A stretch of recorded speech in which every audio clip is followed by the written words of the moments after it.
Hello friend, स्वागत है आप सभी का अपने चैनल आज क्लास में। तो आज का क्लास काफी ज्यादा इंपॉर्टेंट है क्योंकि आज के इस क्लास में संस्कृत के वैसे क्वेश्चन हम आपको पढ़ाएंगे जो बोर्ड एग्जाम में बार बार आते हैं, बार बार पूछे जाते हैं। और 19 फरवरी के दिन आपको पता भी है कि संस्कृत का पेपर है, तो ये 100 क्वेश्चन आप लोग पढ़ लीजिए। ये आपके बोर्ड एग्जाम के लिए बहुत ही ज्यादा हेल्पफुल रहेगा और 19 फरवरी के दिन इसमें से बहुत सारे प्रश्न लड़ते हुए नजर आएगा, ये हमारा गारंटी है। तो जो भी बच्चे वीडियो को लाइक नहीं किए, लाइक कर दीजिए। चैनल को सब्सक्राइब नहीं किए, चैनल को प्लीज आप लोग सब्सक्राइब कर दीजिए और अपने दोस्तों के पास आप लोग जरूर शेयर करिएगा। चलिए क्लास को शुरू करते हैं और आज हम लोग पढ़ेंगे संस्कृत का काफी इंपॉर्टेंट जो हर साल बोर्ड एग्जाम में आता है वैसे वैसे 100 ऑब्जेक्टिव क्वेश्चन। और क्लास शुरू करने से पहले अगर आप लोग अभी तक हमारे व्हाट्सएप ग्रुप में नहीं जुड़े हैं तो ये हमारा व्हाट्सएप नंबर है, इस पे आपको मैसेज करना है कि सर मुझे व्हाट्सएप ग्रुप में जोड़ दीजिए। तो इधर से लिंक जाएगा और आप सभी बच्चे लिंक को दबा के ज्वाइन हो जाइएगा। चलिए क्लास को यहाँ पे शुरू करते हैं। एक एक क्वेश्चन इंपॉर्टेंट है, एक एक क्वेश्चन को ध्यान से पढ़ना है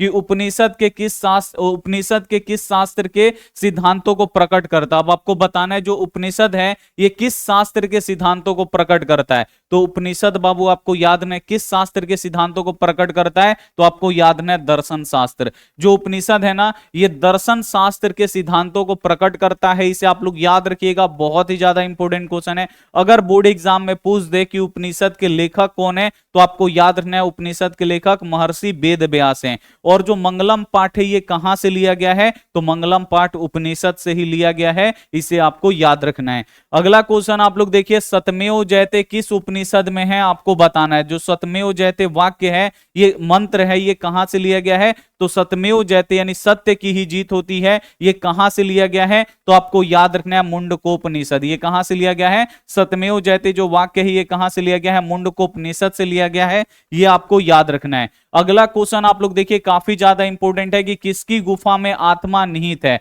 अब यहां पे आपको बताना है किसकी गुफा में जो आत्मा है ना वो निहित होती है। तो किसकी गुफा में, तो आपको याद रखना है जीवों के शरीर रूपी गुफा में। आपको याद रखना है जीवों की जो शरीर रूपी गुफा है ना उसी में आत्मा रहती है। और जो आत्मा है ना ये सूक्ष्म से भी सूक्ष्म है, बड़ा से भी बड़ा है, अणु से भी छोटा है, इसे आप लोग याद रखना। अगर क्वेश्चन आएगा बोर्ड एग्जाम में किसे वश में नहीं किया जा सकता है, तो जो आत्मा है ना इसे वश में नहीं किया जा सकता, इसे आपको याद रखना है। अगला क्वेश्चन आप लोग देखिए, कैमोदी महोत्सव कब मनाया जाता था, आपको बताना है। तो कैमोदी महोत्सव कब मनाया जाता था, देखिए एक एक क्वेश्चन बाबू दमदार है, एक एक क्वेश्चन इंपॉर्टेंट है, इसे आपको याद रखना है। तो कैमोदी महोत्सव कब मनाया जाता था, तो आपको याद रखना है शरद ऋतु में मनाया जाता था। और कैमोदी महोत्सव कहां मनाया जाता था, तो पटना यानी पाटलिपुत्र में मनाया जाता था, इसे आप लोग याद रखिएगा। कैमोदी महोत्सव का शुरुआत किसने किया, तो गुप्त वंश के शासनकाल में यह शुरू हुआ था। ये एक एक क्वेश्चन जो हम आपको अभी बता रहे हैं वो एकदम इंपॉर्टेंट है, आप लोग याद रखिएगा।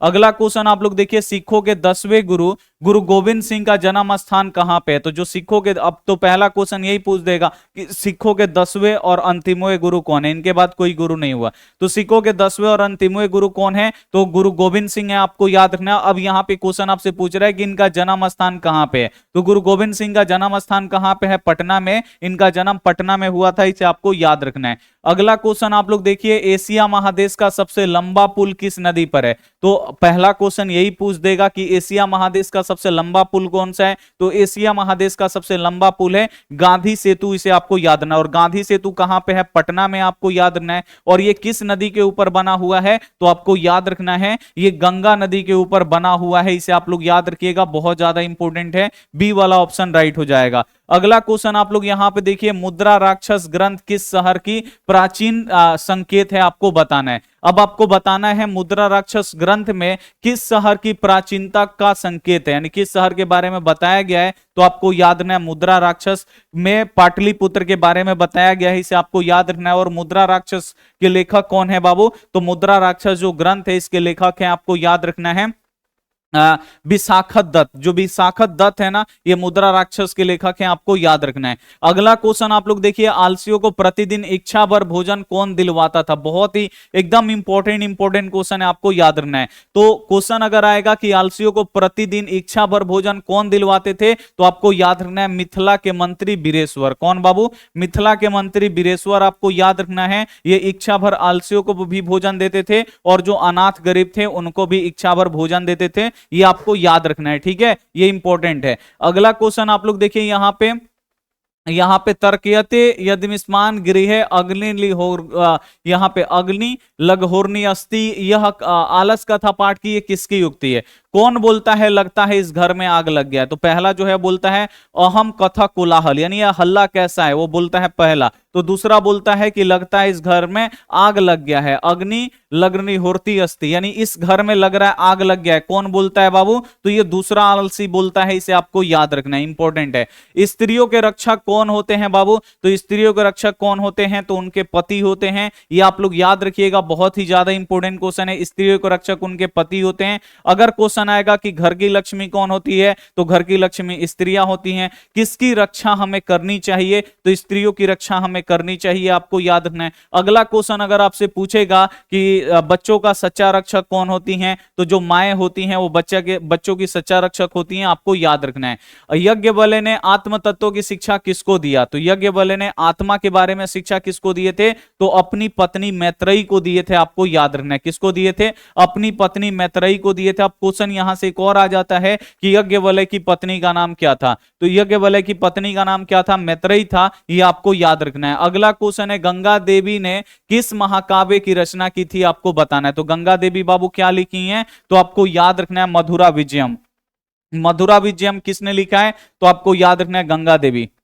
जो गंगा देवी हैं ये मधुरा विजयम लिखी हैं, इसे आपको याद रखना है। और गंगा देवी बाबू कौन सी सदी की थी? तो आपको याद रखना है जो गंगा देवी हैं ये 14वीं सदी की थी, आपको याद रखना है, काफी ज्यादा इंपॉर्टेंट है। अगला क्वेश्चन देखिए, अच्युत राय कहां के राजा थे, ये आपको बताना है। ये भी काफी ज्यादा इंपॉर्टेंट है कि जो अच्युत राय थे ये कहां के राजा थे। तो अच्युत राय जो थे आपको याद रखना है ये विजयनगर के शासक थे, आपको याद रखना है। डी वाला जो ऑप्शन होगा बिल्कुल से जाएगा। एक एक क्वेश्चन इंपॉर्टेंट है, एक एक क्वेश्चन बोर्ड एग्जाम के लिए महत्वपूर्ण है, इसे आप लोग याद जरूर रखिएगा। अगला क्वेश्चन आप लोग देखिए यहाँ पे स्वर्गा पवर्ग अस्पद मार्ग भूते किस देश को कहा जाता है? तो अगर देश को पूछे ना, देश के बारे में अगर पूछे तो भारत देश ही आपको टिक लगाना है, और किसी देश को टिक नहीं लगाना है। भारत देश को बोला जाता है स्वर्गा पवर्ग भूग, ठीक है ना। तो ये भारत वर्ष को बोला जाता है, ये आप लोग याद रखिएगा। अगर देश को बोलेगा तो भारत को, अगर शहर बोलेगा तो आपको पटना टिक लगाना है, ठीक है ना। तो देश भारत और शहर पटना, इसे आपको याद रखना है। तो कौन सा देश है? तो आपको याद रखना है भारत है, इसे आपको याद रखना है।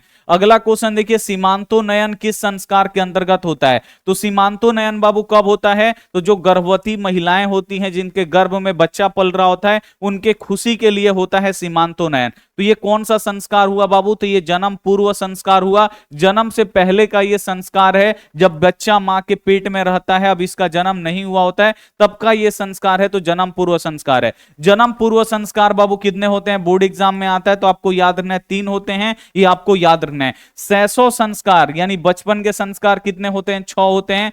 शैक्षणिक संस्कार यानी शैक्षणिक को बोला जाता है शिक्षा संस्कार, शिक्षा संस्कार कितने होते हैं? 5 होते हैं, ये सब आपको याद रखना है। और संस्कार टोटल कितने होते हैं? तो संस्कार टोटल 16 होते हैं, और इस 16 संस्कार को कितने भागों में बांटा गया है? 5 भागों में, इसे आपको याद रखना है। अगला क्वेश्चन आप लोग देखिए, शैशव संस्कार कितने होते हैं? शैशव यानी बचपन के संस्कार, तो बचपन के बाबू संस्कार कितने होते हैं? तो बचपन के संस्कार 6 होते हैं। देखिए एक एक क्वेश्चन बाबू इंपॉर्टेंट है, एक एक क्वेश्चन आपको याद रखना है। अगला क्वेश्चन है कि कन्यादान किस संस्कार में होता है? तो बाबू कन्यादान किस में होता है? तो ये शादी विवाह में होता है, कन्या को दान दिया जाता है, ठीक है ना, जो पिताजी होते देते हैं। तो जब भी क्वेश्चन आएगा कन्यादान किस संस्कार में होता है, तो आपको याद रखना है विवाह संस्कार में होता है। विवाह कैसा संस्कार है? क्वेश्चन आता है बोर्ड एग्जाम में, विवाह कैसा संस्कार है? तो विवाह एक पवित्र संस्कार है, इसे आपको याद रखना है। क्वेश्चन आपसे पूछेगा विवाह संस्कार कितना होता है, तो आप लोग क्या जवाब दीजिएगा? विवाह संस्कार कितना होता है? तो विवाह संस्कार एगो होता है, इसे आपको याद रखना है। अगला क्वेश्चन आपसे पूछेगा कि मृत्यु के बाद कौन सा संस्कार होता है? मरने के बाद, तो आदमी जब मरता है तो कौन सा संस्कार होता है? अंथेटी संस्कार होता है, आपको याद रखना है। अब ये भी पूछ देगा कि अंथेटी संस्कार कितना होता है, तो अंथेटी संस्कार एगो होता है, इसे आपको याद रखना है, ठीक है। अगला क्वेश्चन आप लोग यहां पे देखिए, अगला क्वेश्चन है नीति श्लोका पाठ के आधार पे अविश्वासी पर विश्वास विश्वास कौन करता है? तो नीति श्लोका पाठ में जो जो मूर्ख व्यक्ति है ना वही करते हैं अविश्वासी पात्र पे विश्वास। अविश्वासी पात्र पे अगर आप, जिस पे विश्वास नहीं है, अगर उस पे अगर आप लोग विश्वास करिएगा तो आपको हानि पहुंचेगा, और वैसे आदमी को मूर्ख बोला गया है। मूर्ख को यहां पे अधम बोला जाता है, आपको याद रखना है। ए वाला जो यहां पे ऑप्शन होगा ना बिल्कुल एकदम सही हो जाएगा। अगला क्वेश्चन देखिए, राम प्रवेश की प्रतिष्ठा कहां थी? तो राम प्रवेश की बाबू प्रतिष्ठा कहां थी? तो पूरा अपने राज्य में था और केंद्र प्रशासन में, नहीं अपने राज्य में भी उनका प्रतिष्ठा था, ठीक है ना, और केंद्र प्रशासन में भी इनका प्रतिष्ठा था। दोनों जगहों पे इनका नाम पर चला था, सभी जगहों के लोग इनको जानते थे। बिहार राज्य के भी लोग जानते थे और केंद्र प्रशासन में ये नौकरी करते थे, वहां के लोग भी जानते थे। तो दोनों जगह इनका नाम प्रसिद्ध था, इसे आप लोग याद रखिएगा, काफी ज्यादा इंपॉर्टेंट है। अगला क्वेश्चन देखिए, राम प्रवेश क्या कर रहा था जब शिक्षक पहली बार उसको भिखनटोला में देखे? तो राम प्रवेश बाबू क्या कर रहे थे जब शिक्षक आए थे? शिक्षक कैसे थे बाबू? नवीन दृष्टि संपन्न थे।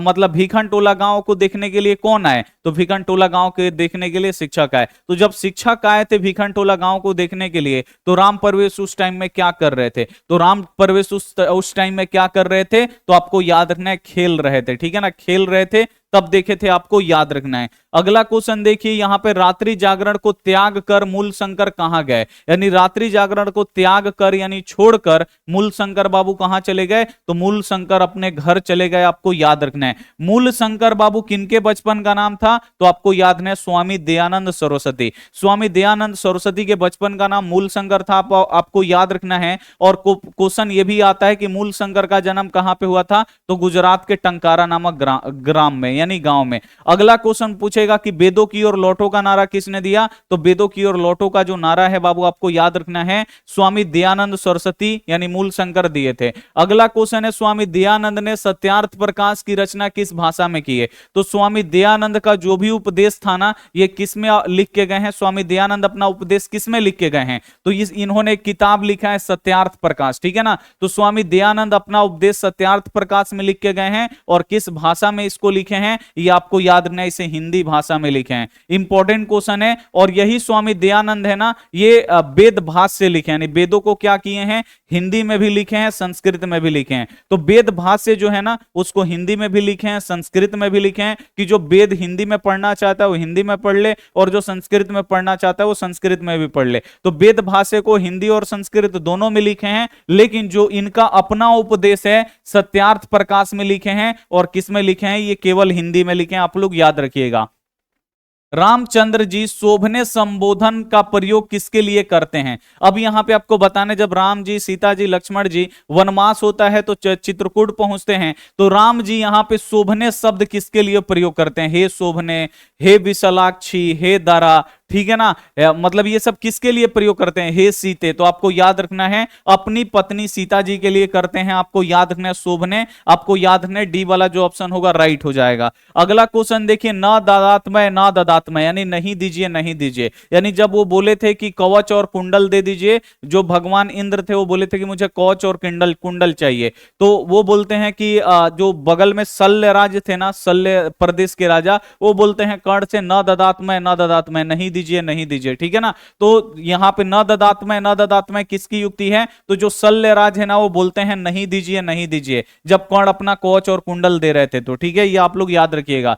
शरीर के नष्ट होने के बाद भी किसका नाश नहीं होता है, ये आपको बताना है। तो शरीर के नष्ट हो जाने से, देखिए जैसे गांधी जी चले गए, ठीक है ना, लेकिन गांधी जी को अब भी हम लोग याद करते हैं कि नहीं, उनके बारे में पढ़ते हैं, क्योंकि वो अच्छे अच्छे काम किए। तो उनका शरीर भले नष्ट हो गया, लेकिन उनका गुण जो है ना, उनका काम अभी भी भारत में है, और भारत जब तक रहेगा तब तक रहेगा भी, ठीक है ना। तो जब भी क्वेश्चन आएगा शरीर नष्ट हो जाने के बाद भी किसका नाश नहीं होता है, तो गुण का, जो मनुष्य में गुण होता है उसका नाश कभी भी नहीं होता है। ये आप लोग याद रखिएगा, बहुत ही इंपॉर्टेंट क्वेश्चन है। एक एक क्वेश्चन इंपॉर्टेंट है, एक एक क्वेश्चन को शुरू से लेकर अंत तक पढ़िएगा, और आप लोग वीडियो को जरूर शेयर करिए, लाइक भी आप लोग कर दीजिए। असहिष्णुता को जन्म कौन देता है? तो असहिष्णुता को बाबू जन्म कौन देता है? तो आपको याद रखना है असहिष्णुता द्वेष को जन्म देता है, आपको याद रखना है। और अशांति के कितने कारण है? बोर्ड एग्जाम में क्वेश्चन आता है, अशांति के 2 कारण है, द्वेष और असहिष्णुता। असहिष्णुता किसको जन्म देता है? द्वेष को, और द्वेष किसको जन्म देता है? असहिष्णुता को। ये आप लोग याद रखिएगा, काफी इंपॉर्टेंट है। मनुष्य को कर्तव्य और अकर्तव्य का ज्ञान किससे होता है, यानी जो मनुष्य है उसको कर्तव्य और अकर्तव्य का कहां से पता चलता है, क्या हमारे लिए सही है, क्या हमारे लिए सही नहीं है, ये कहां पे पता चलता है, तो आपको याद रखना है शास्त्र से, ठीक है ना। ये शस्त्र का मतलब हथियार होता है, यहां पे ये शास्त्र दिया है, तो शास्त्र से पता चलता है मनुष्यों को कि क्या सही है और क्या गलत है। इसे आप लोग याद रखिएगा, बहुत ज्यादा इंपॉर्टेंट है। अगला क्वेश्चन देखिए, गुरु गोविंद सिंह का जन्म स्थान किस नाम से प्रसिद्ध है। जो गुरु गोविंद सिंह है ये सिखों के 10वें गुरु हैं, आपको याद रखना, और अंतिमवें गुरु हैं, और इनका जन्म बिहार के पटना में हुआ था, और इनका जो जन्म स्थान है वो किस नाम से प्रसिद्ध है, तो गुरुद्वारा के नाम से। किस नाम से प्रसिद्ध है बाबू, तो आपको याद रखना है गुरुद्वारा के नाम से इनका जन्म स्थान प्रसिद्ध है, जो पटना में है। इसे आपको याद रखना है, डी वाला ऑप्शन राइट हो जाएगा। अगला क्वेश्चन देखिए, सिख संप्रदाय के 10वें गुरु कौन थे। सिख संप्रदाय के 10वें गुरु कौन है, या सिख संप्रदाय के अंतिमवें गुरु कौन है, इनके बाद कोई भी गुरु नहीं हुआ, तो कौन है बाबू, सिखों के 10वें गुरु गुरु गोविंद सिंह है, आपको याद रखना है, गुरु गोविंद सिंह आपको याद रखना है। और ये सिखों के अंतिमवें गुरु हैं, सबसे लास्ट वाले गुरु हैं, ये भी आपको याद रखना है। अगला क्वेश्चन है, इस संसार में आलसियों के रक्षक यानी गति कौन होते हैं, तो आलसियों के बाबू रक्षक कौन होते हैं, तो आपको याद रखना है दयावान। जैसे जो दयावान कौन थे, तो मिथिला के मंत्री जो बृहस्पति थे ना, दयावान थे, लोगों पे दया खाने वाले थे, ठीक है ना। तो आलसियों के रक्षक कौन होते हैं बाबू, तो दयावान, या आपको याद रखना है कारुणिक, जिसमें करुणा होती है, दया होती है, आपको याद रखना है। तो यहां पे दयावान दे देगा, नहीं तो करुणा कारुणिक दे देगा, नहीं, जिसमें करुणा हो, दया हो, आपको याद रखना है। तो करुणिक व्यक्ति या दयावान व्यक्ति जो होता है ना, वो आलसियों का रक्षक होता है, इसे आपको याद रखना है, ठीक है। अगला क्वेश्चन आप लोग देखिए, गंगा देवी के पति कौन थे, आपको बताना है। तो गंगा देवी के पति कौन थे, तो आपको यहां पे बताना है। तो गंगा देवी के पति जो थे, आपको याद रखना है कंपन राय। कंपन राय की पत्नी कौन थी, अच्युत राय, यहां पे देखिए अच्युत राय है, और यहां पे कंपन राय। कंपन राय की जो पत्नी थी ना, वो गंगा देवी थी, आपको याद रखना। कंपन राय जो होगा ना, यहाँ पे बिल्कुल एकदम सही हो जाएगा। कंपन राय की जो पत्नी थी वो गंगा देवी थी, आपको याद रखना है। अगला क्वेश्चन देखिए, कब गुरु शिष्य को उपदेश देकर घर भेजते थे। अब यहाँ पे ये भी क्वेश्चन काफी ज्यादा इंपॉर्टेंट है कि कब गुरु जो हैं वो शिष्य को उपदेश देकर घर भेजते हैं। तो गुरु जो हैं वो शिष्य को उपदेश देके कब भेजते हैं, जब शिक्षा खत्म हो जाता है, पढ़ाई लिखाई खत्म हो जाता है, तो लास्ट में जो गुरु जी है ना, वो मतलब स्टूडेंट को उपदेश देके घर भेजते हैं। तो इसमें से देखिए, शिक्षा के मध्य में, यानी पढ़ाई लिखाई के बीच में नहीं, पढ़ाई खत्म होने के बाद, शिक्षा के प्रारंभ में, यानी पढ़ाई शुरू होने से पहले ही घर भेज देते हैं, नहीं, ये भी नहीं, ठीक है ना। शिक्षा के अवसान पे, ठीक है ना, शिक्षा के अवसान यानी होता है शिक्षा समाप्त होने पर। तो शिक्षा के अवसान में, यानी शिक्षा खत्म होने, पढ़ाई लिखाई खत्म होने के बाद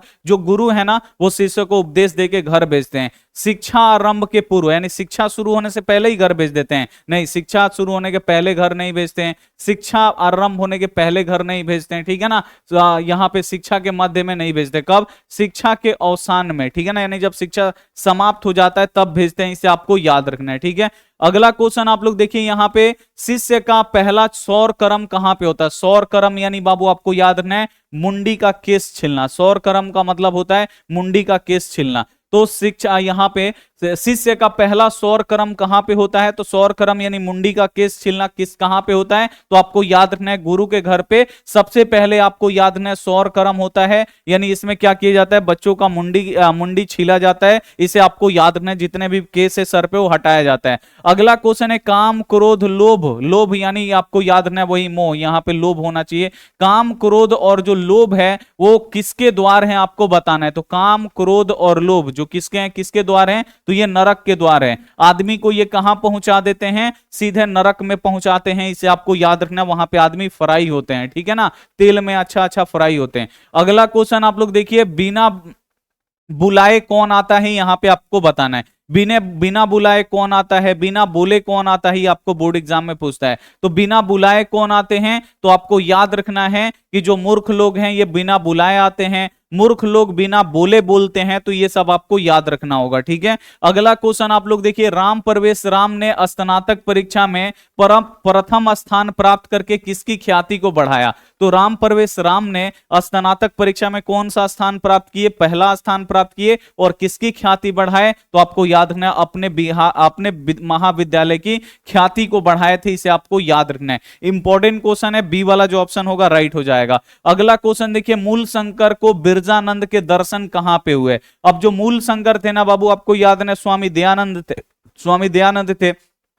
स्वामी दयानंद के गुरु कौन थे? तो स्वामी दयानंद के जो गुरु थे ना, अगर क्वेश्चन आएगा कि स्वामी दयानंद के गुरु कौन थे, तो आपको याद रखना है बिरजानंद थे। और इनका दर्शन कहां पे हुआ? तो आपको याद रखना है मथुरा में। इनका दर्शन कहां पे हुआ था? मथुरा में। और बिरजानंद कैसे थे बाबू? तो आपको याद रखना है ये अंधा थे, इसे आपको याद नहीं है। कैसे थे? अंधा थे, इसे आपको याद नहीं। इंपोर्टेंट क्वेश्चन है। तो जब भी क्वेश्चन आएगा मूल शंकर यानी दयानंद स्वामी दयानंद सरस्वती के गुरु कौन थे? तो बिरजानंद थे। बिरजानंद से ये कहां पे मिले? मथुरा में। और जो बिरजानंद थे बाबू, ये कैसे थे? अंधे थे, ये आपको याद रखना है। अगला क्वेश्चन देखिए, मूल शंकर को मूर्ति पूजा के प्रति यहां पे अनास्था होने के दूसरे वर्षों में किसका निधन हो गया? अब यहां पे पूछा जा रहा है कि मूल शंकर को जब मूर्ति पूजा में अनास्था हुआ, ये मूर्ति पूजा को नहीं मानते थे, तो अनास्था होने के बाद दूसरे वर्ष में यानी 2 साल बाद किसका निधन हो गया? तो 2 साल बाद किसका निधन हो गया?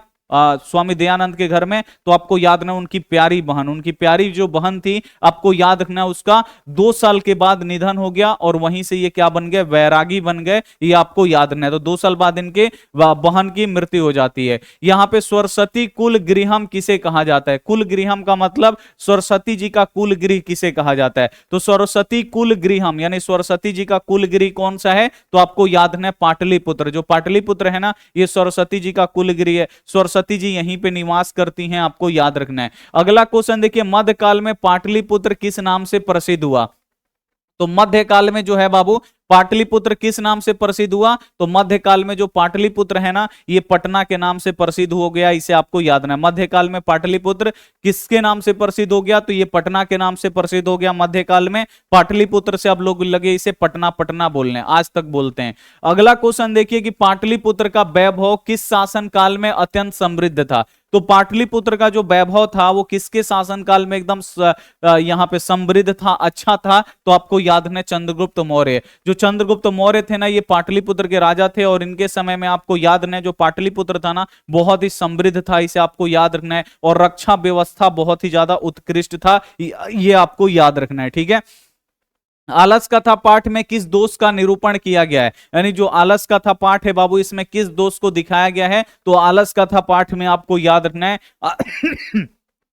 आलस्य को दिखाया गया है, ये आपको याद रखना है। ए वाला ऑप्शन यहां पे बिल्कुल से जाएगा।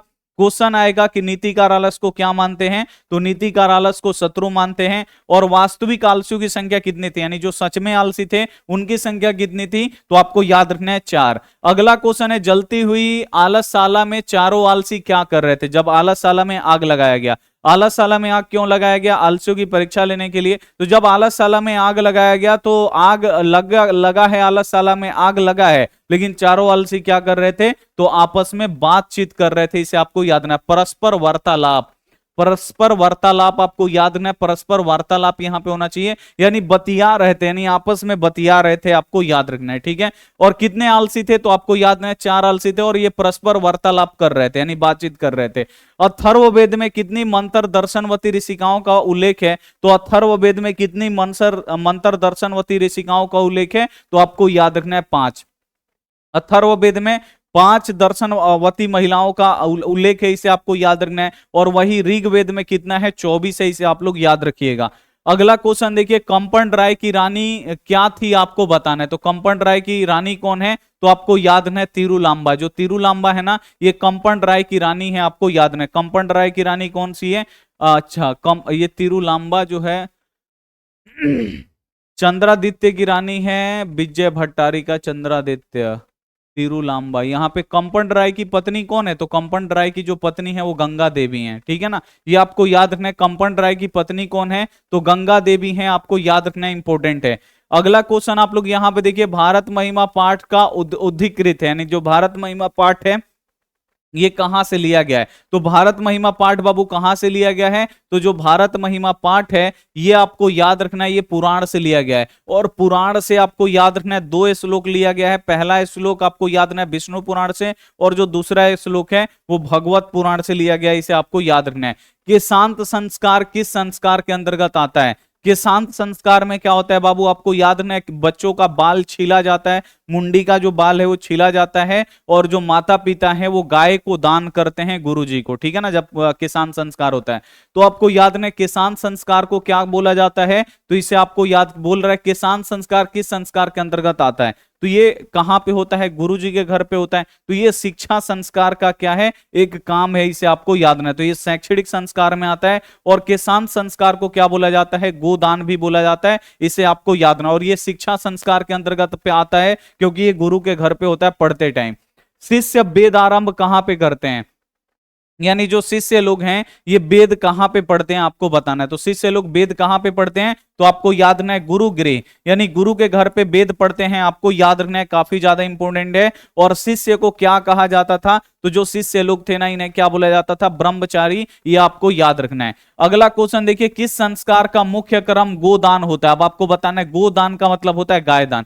गाय दान बाबू किस में होता है? किसान संस्कार में। जब बच्चों का मुंडी छीला जाता है तो जो लड़के का माता पिता होते थे ना वो गुरु जी को गाय देते थे। तो गोदान बाबू किस में होता है? तो आपको याद रखना है किसान संस्कार में। और ये किस संस्कार का हिस्सा है? तो आपको याद रखना है ये शिक्षा संस्कार के अंतर्गत आता है, जिसे शैक्षणिक संस्कार भी बोला जाता है। अगला क्वेश्चन देखिए, कौन अविश्वासी पर विश्वास करता है? तो अविश्वासी पे जब भी आप विश्वास करिएगा धोखा खा जाइएगा, ठीक है ना। तो अविश्वासी पे विश्वास कौन करता है? तो जो मूर्ख आदमी होते हैं ना वही अविश्वासी पे विश्वास करते हैं, आपको याद रखना है।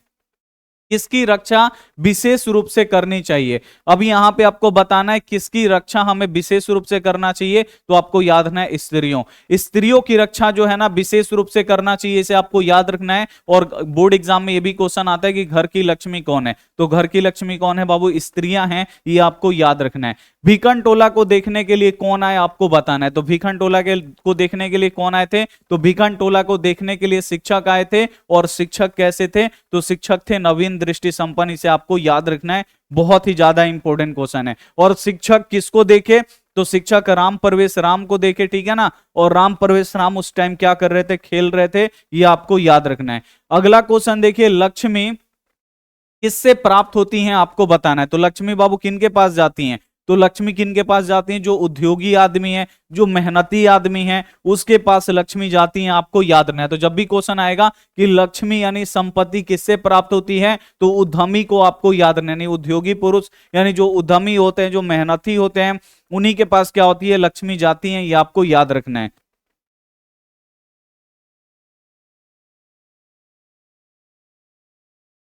अगला क्वेश्चन आप लोग देखिए कि स्वामी दयानंद का परिवार किसका उपासक था?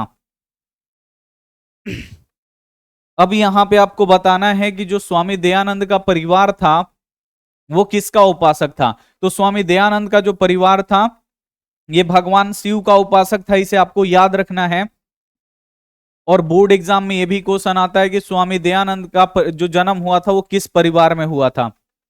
तो एक कर्मकांडी परिवार में हुआ था, इसे आपको याद रखना है। अगला क्वेश्चन आप लोग देखिए, मूल शंकर में वैराग्य भाव का उदय कब हुआ? तो मूल शंकर में वैराग्य भाव का उदय कब हुआ? तो जब 2 साल के बाद, जब ये मूर्ति पूजा को नहीं मानते थे, तो उसके 2 साल के बाद इनकी प्यारी बहन की मृत्यु हो गया। और बहन के मृत्यु के बाद इनमें वैराग्य भाव आ गया, इसे आपको याद रखना है, ठीक है ना। तो बहन के मृत्यु के बाद इनमें वैराग्य भाव आ गया, इसे आप लोग याद रखिएगा, बहुत ज्यादा इंपॉर्टेंट है कि मूल शंकर में वैराग्य भाव का उदय कब हुआ? बहन के मृत्यु के बाद। दान किसको देना चाहिए आपको बताना है। तो दान किसको देना चाहिए? जो गरीब आदमी है उसको दान देना चाहिए, ठीक है ना। उपकारी को, धनी को, गरीब को। तो यहां पे आप लोग लिखिएगा गरीब को दान देना चाहिए। दवा किसको देना चाहिए? बोर्ड एग्जाम में ये भी आता है, तो दवा आपको रोगी को देना चाहिए, ये आप लोग याद रखिएगा, ठीक है। अगला क्वेश्चन आप लोग देखिए, महतराय भिक्षा याचे किसका कथन है? महतराय भिक्षा याचे यानी मुझे बहुत ही बड़ी भिक्षा चाहिए, किसने बोला था? तो आपको याद रखना है भगवान इंद्र ने। भगवान इंद्र जो है आपको याद रखना है, ये ब्राह्मण का भेष धारण करके किसके पास गए थे? कर्ण के पास। और कर्ण के पास ये भिक्षा में क्या लेना चाहते थे? कवच और कुंडल लेना चाहते थे। ठीक है, तो ये आप लोग याद रखिएगा। कौन बोले थे कि मुझे बहुत ही बड़ी भिक्षा चाहिए? शक्र। यहाँ पे शक्र किसे बोला गया है? भगवान इंद्र को। ठीक है, अगला क्वेश्चन आप लोग देखिए, कड़स्य दान वीरता पाठ कहां से उद्धृत है? तो कड़स्य दान वीरता पाठ है, ये नाटक है, और ये कड़स्य दान वीरता जो पाठ है ये लिया गया है कर्ण भारम से, यानी कर्ण भार से लिया गया है। और कर्ण भार के लेखक कौन है? तो महर्षि भास हैं, इनका नाम आपको याद रखना है, और ये नाटक है। ठीक है, अगला क्वेश्चन आप लोग देखिए, देशों के बीच विवादों का समाधान करने का किसका काम है? और दो देशों के बीच में लड़ाई लग रहा है, तो किसका मतलब यहाँ पे दो देशों के बीच के विवादों का समाधान करना किसका काम है? तो आपको याद रखना है, दो देशों के बीच में जब लड़ाई लगा है तो उसको समाधान करने का किसका काम है? संयुक्त राष्ट्र संघ। संयुक्त राष्ट्र संघ का है, इसे आपको याद रखना है। सी वाला जो ऑप्शन होगा राइट हो जाएगा। अगला क्वेश्चन आप लोग देखिए, योग दर्शन के प्रवर्तक कौन है? तो योग दर्शन के बाबू प्रवर्तक कौन है? तो आपको याद रखना है पतंजलि। जो पतंजलि है ना, ये योग दर्शन लिखे, आपको याद रखना है। अगर क्वेश्चन आएगा आयुर्वेद विज्ञान के जनक कौन है? तो आयुर्वेद विज्ञान के जनक चरक हैं, ये आपको याद रखना है। अगला क्वेश्चन आप लोग देखिए, भारत महिमा पाठ में कितने पद हैं? तो भारत महिमा पाठ में टोटल कितने पद हैं? तो भारत महिमा पाठ में टोटल 5 गो पद है, आपको याद रखना है। और इसमें पहला 2 गो पद जो है पुराण से लिया गया है। पहला जो पद है वो विष्णु पुराण से लिया गया है, और जो दूसरा पुराण है आपको याद रखना है, जो दूसरा पद है वो भगवत पुराण से लिया गया है, इसे आपको याद रखना है। अगला क्वेश्चन देखिए, राम प्रवेश राम की कथा किस पाठ में है? अब आपको बताना है राम प्रवेश राम की जो कथा है वो किस पाठ में है? तो आपको याद रखना है करमवीर कथा में। करमवीर कथा में किसकी, जो करमवीर कथा ये किसकी कथा है? तो करमवीर कथा जो है ये राम प्रवेश राम की कथा है। और राम प्रवेश राम के गांव का नाम क्या था? तो राम प्रवेश राम के गांव का नाम भिखनटोला था। भिखनटोला कहां है? बिहार में, ये आपको याद रखना है। राम प्रवेश के परिवार में कितने सदस्य थे? तो एक राम प्रवेश थे, उनकी एक बहन थी, उनके पिताजी थे, उनकी माताजी थी, यानी टोटल 4 लोग थे, आपको याद रखना है। और राम प्रवेश राम के घर कैसा था? तो राम प्रवेश राम का जो घर था ये कुटिया का था, इसे आपको याद रखना है। अगला क्वेश्चन आप लोग देखिए, टंकारा गांव, यहां पे आपको बताना है कि टंकारा गांव किस राज्य में है, आपको बताना है। तो टंकारा गांव बाबू किस राज्य में है? तो आपको याद रखना है टंकारा जो है ये गुजरात में है। और टंकारा में आपको याद रखना है स्वामी दयानंद यानी मूल शंकर का जन्म हुआ है, इसे आपको याद रखना है। स्वामी दयानंद के गुरु कौन है, आपको बताना है। तो स्वामी दयानंद के गुरु कौन है? तो आपको याद रखना है बिरजानंद। स्वामी दयानंद के गुरु कौन है? तो स्वामी दयानंद के गुरु हैं, आपको याद रखना है बिरजानंद। और जो बिरजानंद बाबू थे ये कैसे थे? अंधे थे, आपको याद रखना है। और स्वामी दयानंद को बिरजानंद कहां पे मिले थे? तो आपको याद रखना है मथुरा में मिले थे। कहां? मथुरा में मिले थे, आपको याद रखना है। शिष्य का पहला सौर कर्म यानी केशों का काटना किस संस्कार में होता है? तो शिष्य का पहला सौर कर्म कहां पे होता है? गुरु के घर पे होता है, और ये एक शिक्षा संस्कार है, इसे आपको याद रखना है। कैसा है? तो यहां पे आपसे पूछा जा रहा है शिष्य का पहला सौर कर्म यानी केशों का काटना किस संस्कार के अंतर्गत आता है? तो आपको याद नहीं, ये केशांत संस्कार के अंतर्गत आता है।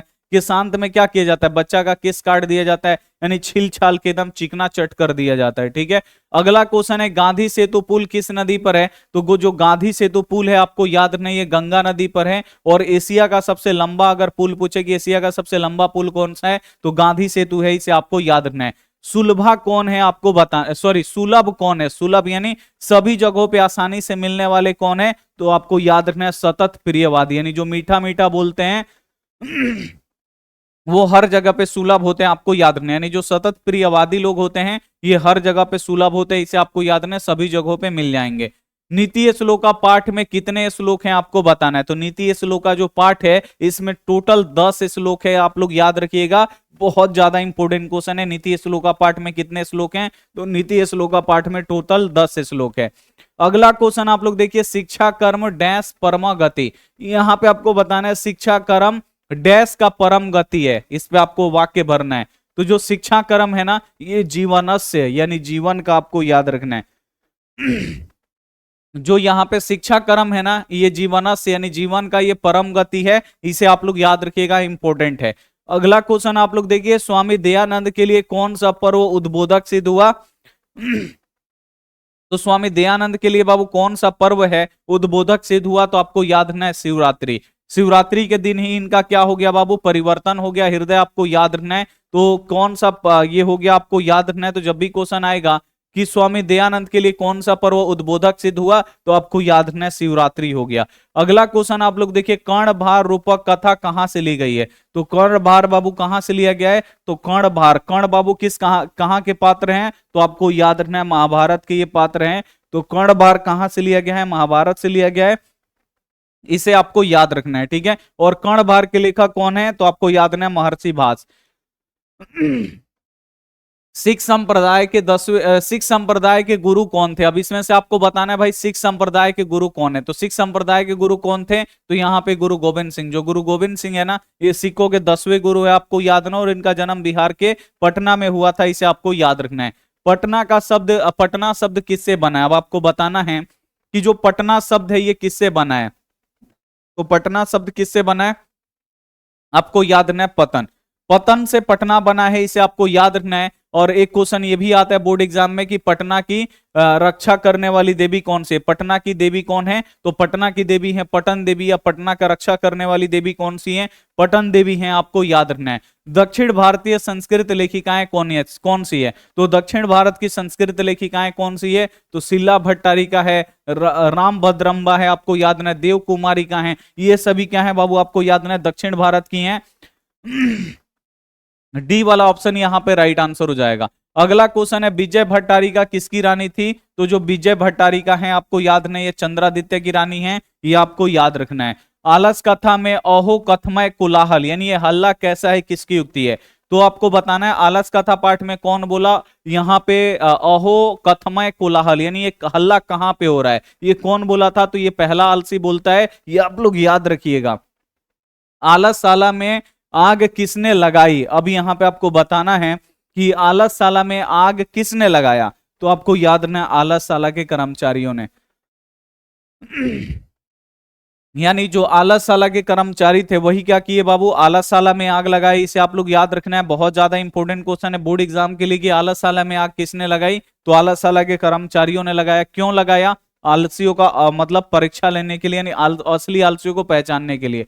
ऋग्वेद में कितनी ऋषिकाओं का उल्लेख है? तो ऋग्वेद में बाबू कितनी महिला ऋषिकाओं का वर्णन है? तो आपको याद रखना है 24।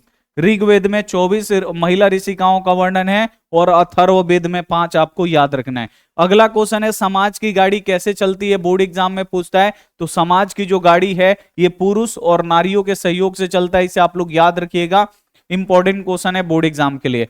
अगला क्वेश्चन देखिए, भारत महिमा पाठ का द्वितीय पद किस पुराण से है? तो भारत महिमा पाठ का जो पहला पद है वो विष्णु पुराण से लिया गया है, और जो दूसरा पद है ये आपको याद रखना है, ये लिया गया है भगवत पुराण से। तो दूसरा पूछ रहा है ना, तो दूसरा हो जाएगा हम लोग का भगवत पुराण से। और टोटल इसमें कितने पद हैं?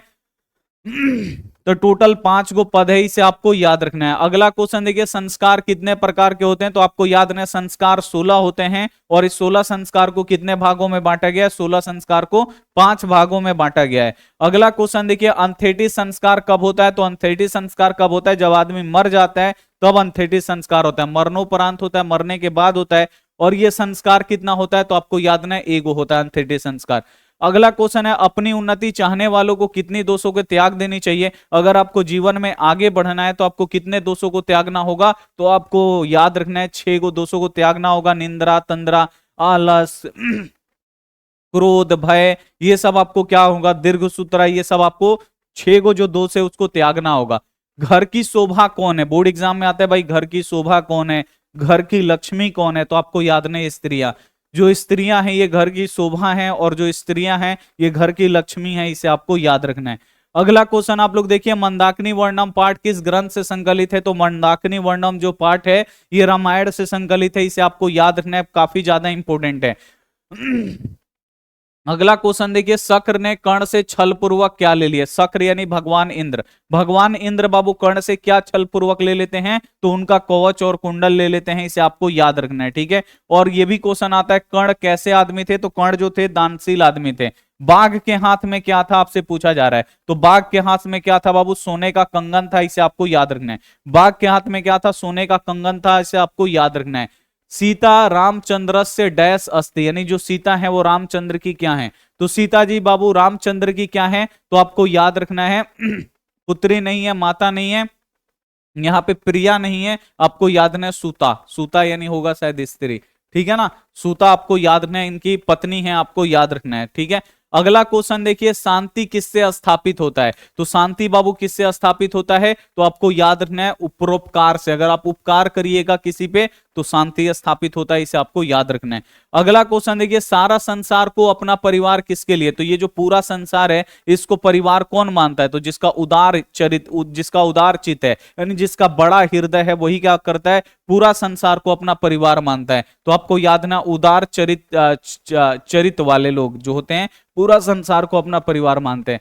निरुक्त के रचनाकार कौन है आपको बताना है, तो निरुक्त के रचनाकार कौन है बाबू, आपको याद रखना है महर्षि यास्क जो है ये निरुक्त के रचनाकार हैं, आपको याद रखना है। शास्त्रकारा पाठ के आधार पे कक्षा में कौन प्रवेश करते हैं, तो शास्त्रकारा पाठ जो है इसमें कक्षा में कौन प्रवेश करते हैं, तो शिक्षक प्रवेश करते हैं, आपको याद रखना है। और जो शास्त्रकारा पाठ है ये किस रूप में है, तो प्रश्न और उत्तर के रूप में है, इसे आपको याद रखना है। यहाँ पे स्वर्णमय पात्र से किसका मुंह ढका हुआ है, तो स्वर्णमय पात्र यानी हीरे जैसे पात्र से किसका, सॉरी सोने जैसे पात्र से किसका मुंह ढका हुआ है, तो आपको याद रखना है सत्य का मुंह ढका हुआ है, इसे आपको याद रखना है। अगला क्वेश्चन देखिए, सत्यमेव जयते नानृतम पदांश किस उपनिषद से लिया गया है, तो सत्यमेव जयते लिया गया है मुंडकोपनिषद से, ये आपको याद रखना है। पटना में हमेशा युद्ध आग और बाढ़ का भय रहेगा, किसने कहा, तो पटना में हमेशा युद्ध आग पानी का भय रहेगा, ये किसने बोला था, तो भगवान बुद्ध ने बोला था, आपको याद रखना है, इंपॉर्टेंट क्वेश्चन है। अगला क्वेश्चन देखिए, पाटलीग्राम किस नदी के तट पर स्थित है, तो जो पाटलीग्राम है आपको याद रखना है ये किस नदी के तट पर स्थित है, तो पाटलीग्राम आपको याद रखना है ये गंगा नदी के तट पे है, इसे आपको याद रखना है। आलस कथा पाठ किस ग्रंथ से संकलित है, आपको बताना है, तो आलस कथा पाठ जो है ये किस ग्रंथ से लिया गया, तो आपको याद नहीं है पुरुष परीक्षा से लिया गया है, सी वाला ऑप्शन राइट हो जाएगा। आलस कथा कैसी कथा है, तो आलस कथा जो है आपको याद रखना है ये एक व्यंग्यात्मक कथा है, व्यंग मारने वाला कथा है, ताना मारने वाला, ये आपको याद रखना है। अगला क्वेश्चन देखिए, जनक के सभा में शास्त्र कुशला कौन थी, तो जनक के सभा में बाबू जनक के सभा में शास्त्र कुशला कौन थी, तो आपको याद रखना है गर्गी थी, आपको याद रखना है। और सुलभा का जिक्र कहां पे है, महाभारत में, तो यहां भी हम आपको 100 ऑब्जेक्टिव क्वेश्चन पढ़ा दिए। जितना आपका सही हुआ आप लोग कमेंट में जरूर बताइए, और आप लोग जरूर बताइए कि क्लास आपको कैसा लगा, ठीक है ना, और कितना सही किया आप लोग जरूर बताइए 100 में से, और एक एक क्वेश्चन इंपॉर्टेंट है, एक एक क्वेश्चन आपको याद जरूर होगा। तो मिलते हैं हम आपसे अगली क्लास में, तब तक अपना ध्यान रखिए, मन लगा के पढ़ाई करिए, टेक केयर एंड बाय।